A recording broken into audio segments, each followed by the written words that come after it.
Sampurasun wargi Jabar, ada kabar gembira dari Kabupaten Majalengka, khususnya di ruas Jalan Majalengka hingga Talaga.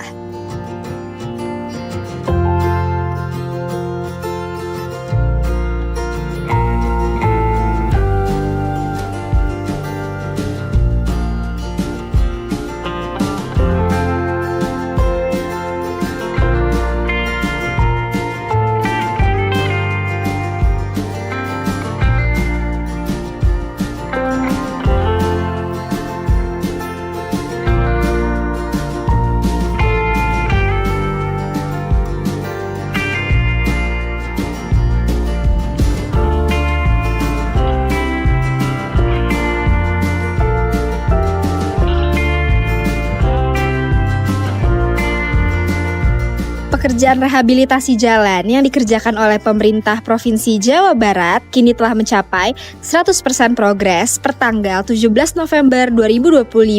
Di ruas ini terdapat 4 paket pekerjaan yang dikerjakan sekaligus. Mulai dari penanganan dampak bencana sampai pembuatan saluran air untuk memastikan aliran permukaan tetap lancar dan kualitas jalan terjaga dalam jangka panjang. Rehabilitasi ini bukan hanya memperbaiki fisik jalan, tapi juga meningkatkan keamanan dan kenyamanan perjalanan wargi Jabar. Dengan selesainya seluruh pekerjaan, kita harap konektivitas wilayah jadi semakin baik, aktivitas masyarakat makin lancar, dan perekonomian lokal ikut bergerak maju.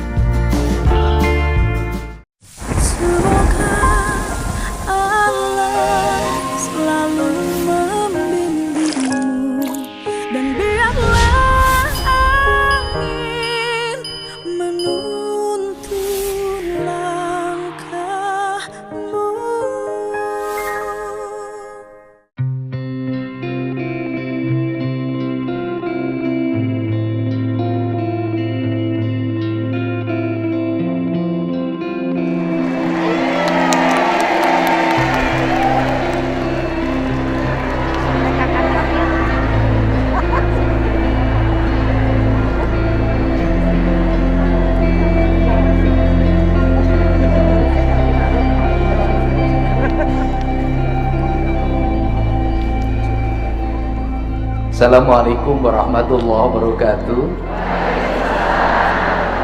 Sampurasun. Ibu yang sebelah kanan saya masih bahagia? Suaminya baik enggak?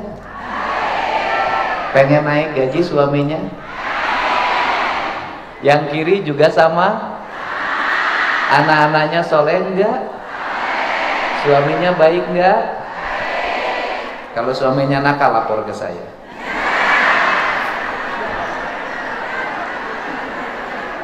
Tapi jangan sampai nakalnya bareng saya. Semua keluarga besar PKK Provinsi Jawa Barat, dari tim penggerak PKK desa, kelurahan, kecamatan, kabupaten, kota, dan Provinsi Jawa Barat, saya ucapkan terima kasih atas kehadirannya. Semoga hari ini hari yang mencerahkan, membahagiakan, dan hari yang memberikan harapan. Berbahagialah orang yang masih punya harapan, dan rugilah orang yang sudah tidak punya harapan. Saya orang yang masih sangat berbahagia karena saya punya harapan calon buniang yang baru. Boleh nggak ya kawin? Nggak boleh. Kenapa nggak boleh? Karena itu punya yang sayang sama ayah. Pokoknya gitulah, kalaupun nakal di belakang nih yang aja. Saya ucapkan terima kasih Pak Ketua DPRD, para Bupati Wali Kota seprovinsi Jawa Barat, para Ketua Tim Penggerak PKK, Pak Sekda, beserta Ketua Dharma Wanita Persatuan Provinsi Jawa Barat, para ketua organisasi perempuan Jawa Barat, ketua Persit, ketua Bayangkari, dan seluruh jajaran yang hadir pada kesempatan sore hari ini. Saya ucapkan terima kasih pada jajaran Dinas Kesehatan Provinsi Jawa Barat, Ibu Kadi, saya ucapkan terima kasih yang hari ini kerjanya dirubah 24 jam, pokoknya mun aya anu gelok cokot angkut. Sebab kalau orang yang ODGJ di jalan dibiarkan, itu tandanya pemerintahnya gila.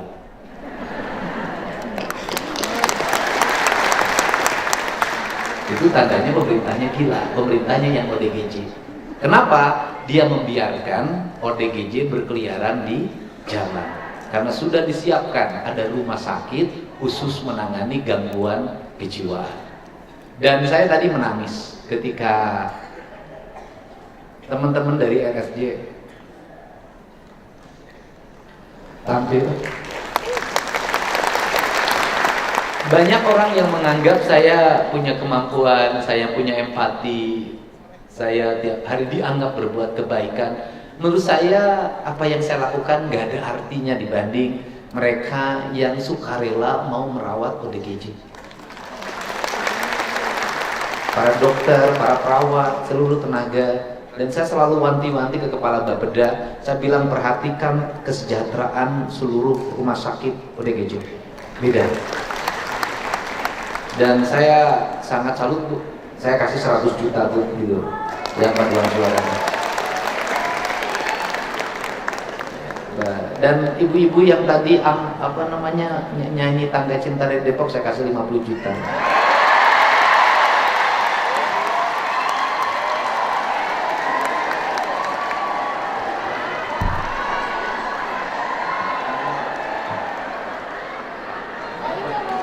Iya udah ya dulu. Iya.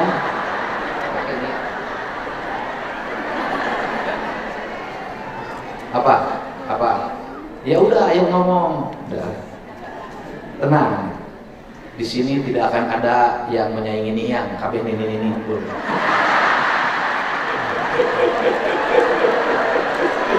Tenang.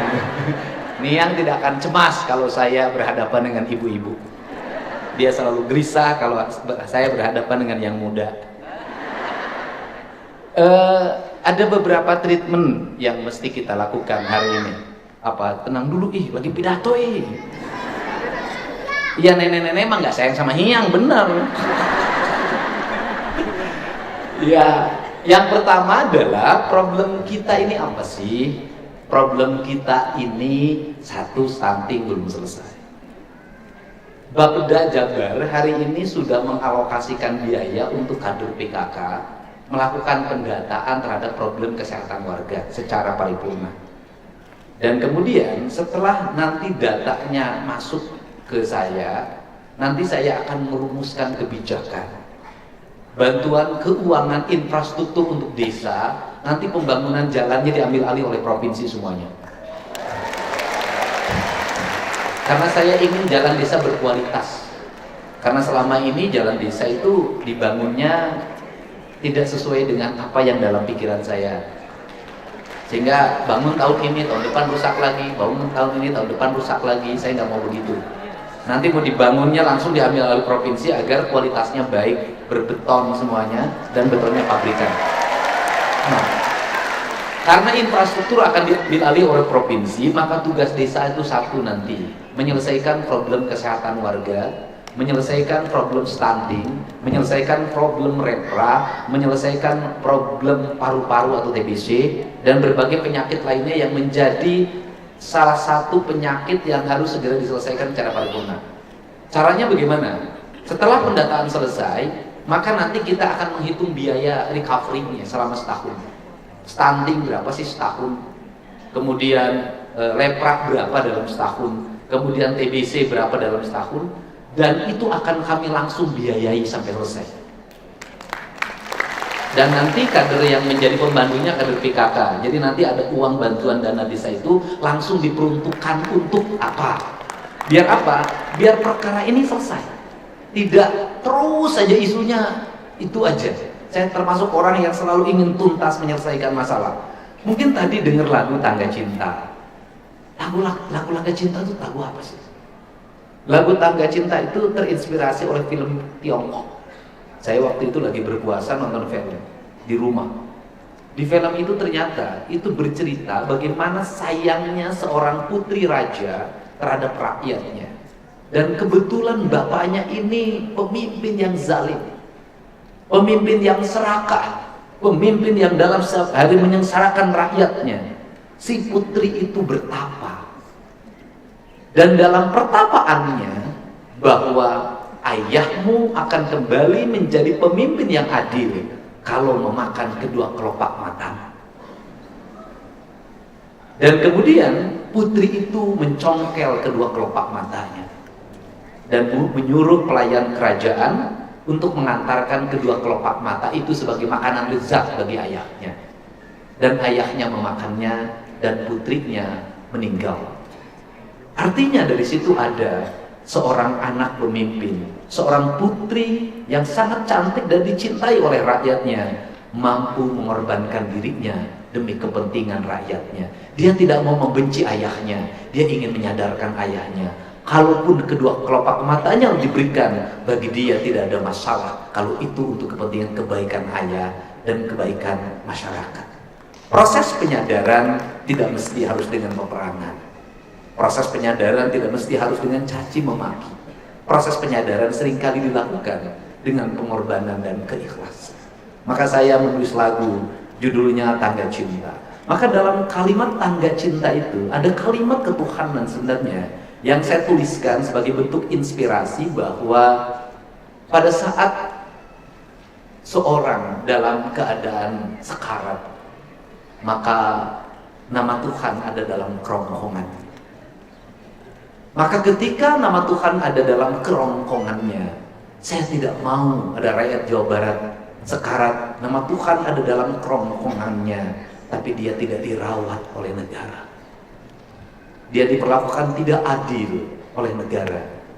Negara tidak hadir untuk mengobatinya. Maka saya memilih bahwa saya ingin, andai katapun orang meninggal karena pengobatannya tak mampu lagi menghentikan napas terakhirnya, tapi saya ingin dia pergi dalam keadaan bahagia. Bahwa biarkan aku pergi meninggalkan dunia ini karena perjalanan tubuhku tak mampu lagi melawan penyakit yang menderita dalam jiwaku, tapi izinkan aku untuk berdoa pada Tuhan. Muliakanlah para pemimpin yang telah memandu perjalanan ke rumah sakit, dari rumah sampai rumah sakit, sampai pembiayaan ketika di rumah sakit, sampai keluarganya itu diberikan makan selama di rumah sakit. Prinsip dasar itulah yang membuka harapan saya. Kenapa saya membuka layanan pengaduan warga di rumah, kenapa saya membuka layanan pengaduan warga di kantor gubernur, dan nanti saya juga akan membuka layanan di 5 wilayah. Tujuannya satu, saya jadi pemimpin tidak boleh ada cerita orang gantung diri karena penyakit disebabkan karena negara tidak membiayainya ke rumah sakit. Prinsip dasar itulah yang harus terus. Ya, aku juga mencintaimu sepenuh hati.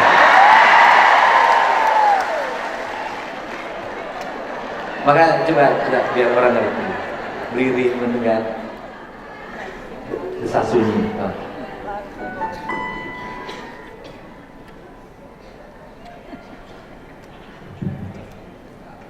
Lirik menyapa desah sunyi, kau bersembunyi dalam helaan nafas suci, kau menghilang dalam pandangan mata, kau menjelma dalam makna tanpa warna. Taikin, karena itu desah kematian. Nah. Lirik menyapa desah sunyi, kau bersembunyi dalam helaan nafas suci, kau menghilang dalam pandangan mata, kau menjelma dalam makna tanpa warna. Bukan begitu nadanya. Itu bukan nada kematian itu nada pengantin. Oh, menjelma. Dalam makna Mana? Naik warnanya. Ayo, karena naik. Nah, itu. Nah, Ya, sok sekali lagi. tak Ulangi dari awal. Mau Ais ini? Lirik menyapa dosa sunyi, kalau bersembunyi dalam helaan nafas suci, kau menghilang dalam pandangan mata, kau menjelma dalam makna tanpa warna.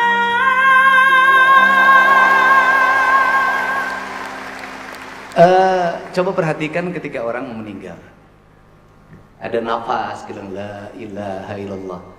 Saya selalu melihat itu dan memperhatikannya dengan seksama. Dan saya melihat napas-napasnya kemana. Dan saya ingin orang Jawa Barat, andai kata pun dia menghembuskan napas terakhir, napasnya adalah napas kebahagiaan. Jangan ada kalimat begini,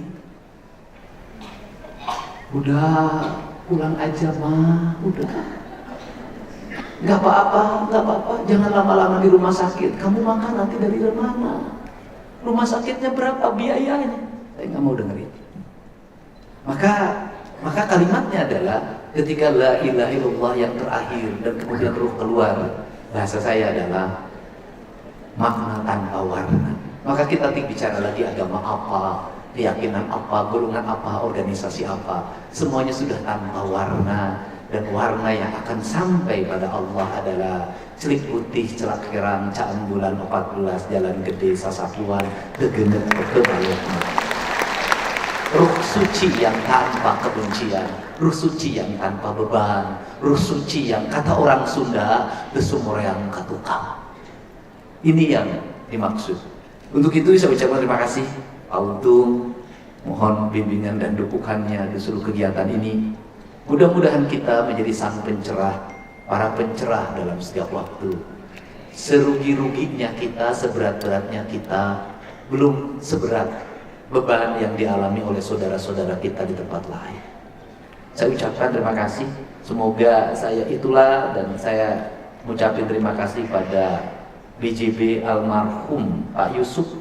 Ini cerita tentang Pak Yusuf almarhum. Dia pergi dalam keadaan bahagia menurut saya. Pada hari Selasa, saya menyelesaikan pertemuan yang ketiga seorang ibu yang ditahan di Lapas Karawang karena suaminya menggadai mobil yang atas namanya dan dalam keadaan menyusui. Ibu itu tidak tahu suaminya pinjam mobil leasing atas nama istrinya dan istrinya menolak, tetapi tetap dipaksa harus. Kemudian dalam perjalanannya mobilnya pernah digunakan kejahatan oleh tetangganya, ditahan di kejaksaan, habis itu balik lagi. Dan setelah itu suaminya menggadaikan tanpa sepengetahuan istrinya. Setelah digadaikan, mobil itu mengalami kerusakan dan kemudian dijual ke tukang rongsok. Dan akhirnya ibu dalam keadaan menyusui ditahan karena menjual mobil leasing. Saya diberitahu oleh wartawan Kumparan, Kang Didi, tolong ini bantu. Saya mencoba menemui ke rumahnya, bertanya. Ternyata suaminya itu ingin membangunkan rumah mertuanya. Jadi mobil itu digadaikan untuk membangun rumah orang tua dari istrinya di Sumedang. Akhirnya saya memutuskan, asalnya berapa itu leasing harus dibayarkan. Asalnya 160 juta. Negosiasi pada akhirnya jatuh ke angka 80 juta. Pertemuannya terakhir memutuskan untuk dibayar itu di Tower, BJB Tower. Waktu itu di samping saya ada Pak Yusuf, Dirut Bang Jabat. Pak Yusuf mengatakan, Pak, yang 80 biar kita bayar aja, nggak usah sama Bapak. Dan Pak Yusuf mengingatkan ke Hervi berulang-ulang, ingat itu pesan Pak Gub, segera ditransfer. Kepergian Pak Yusuf meninggalkan dunia ini telah membebaskan seorang perempuan, seorang ibu dari penjara.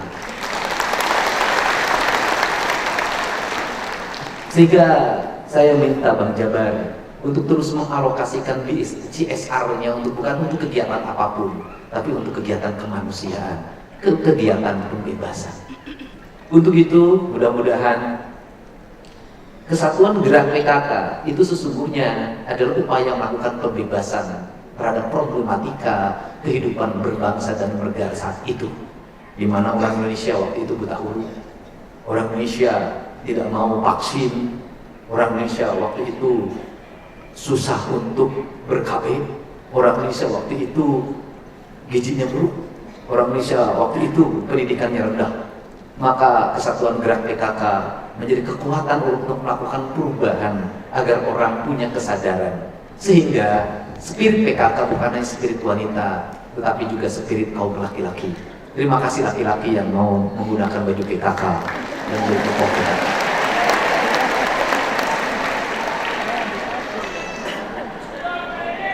Cuman itulah perempuan. Itu bedanya perempuan dengan laki-laki. Perempuan itu kalau laki-lakinya jadi pejabat, maka dia jadi pejabat.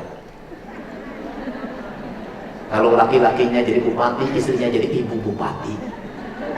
Suaminya jadi gubernur, istrinya jadi ibu gubernur.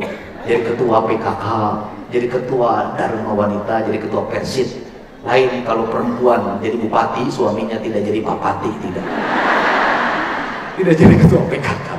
Kalau laki-laki jadi anggota DPR, maka perempuannya ada ikatan istri anggota DPR. Tapi kalau perempuan jadi anggota DPR, tidak ada ikatan suami anggota DPRD.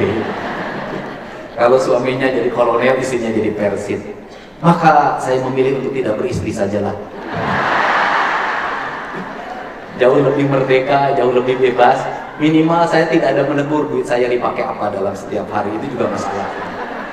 Untuk itu saya ucapkan terima kasih ke teman-teman UPI yang hari ini menjadi tim orkestra bareng dengan MP9, dan kita undang juga ini idolanya ibu-ibu tahun 90-an, Teh Hetty Koespendal.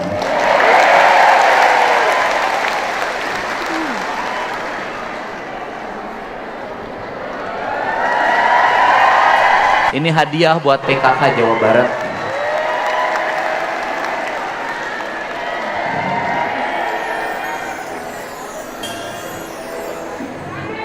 Assalamualaikum warahmatullahi wabarakatuh.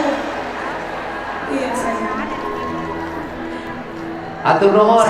Assalamualaikum warahmatullahi wabarakatuh. Sampurasun. Sampurasun. Rampes. Oh, lihat kamera. Ece cager. Alhamdulillah. Geuningan geus kolot ece teh. Hasana. Aing mah jaba kolot, jaba bawel aing mah.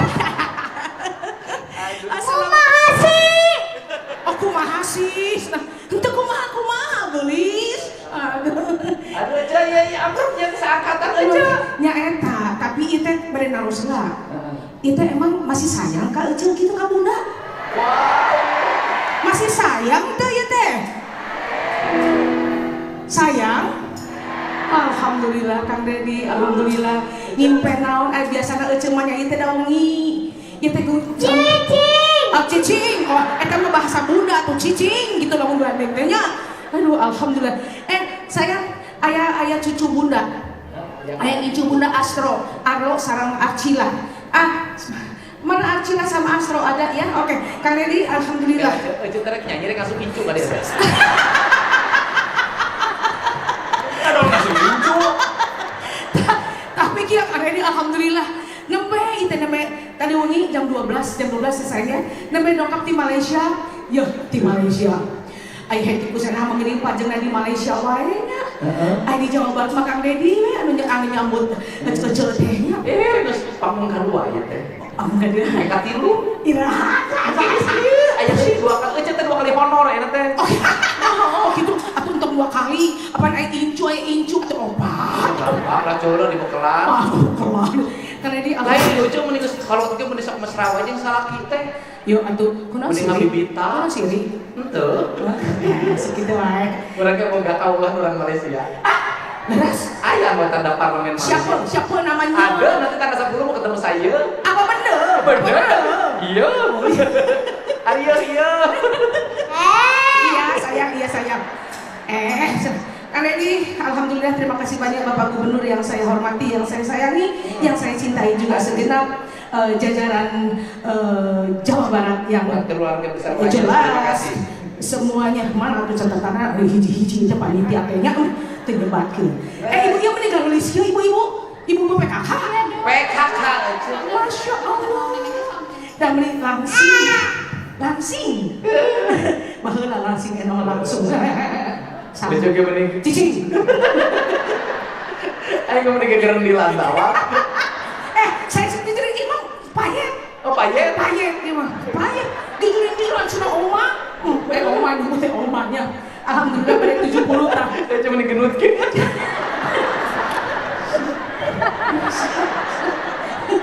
Ya sekak muda. Cicing lagi enggak tahu sok.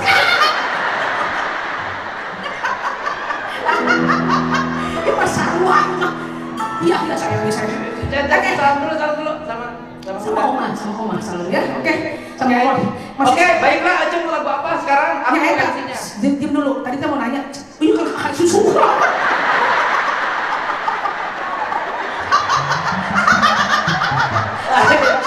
Lain muda kan susu atau teramanggi susu udah kenapa? Tadi cerah masih sayang sama hatikus enak masih. Coba dek. Papa. Oke. Hari sekalian semuanya bilang sayang ya. Kalau memang betul masih sayang sama Bunda. Cici bilang. Bener cici. Oke hanya sebutin sih. Dia kemana?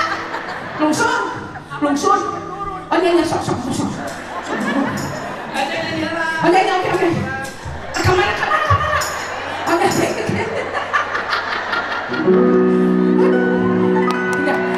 Masihkah kau ingat apa? Gadis yang pernah kau dia menunggumu.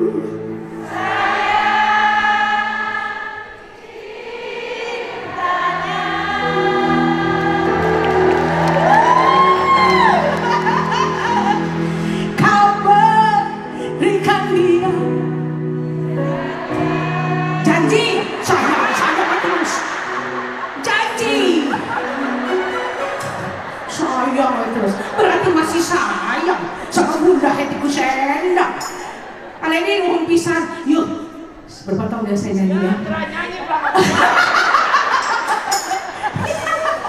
Oke 54 tahun tidak mudah di dalam dunia entertainment. Bernyanyi.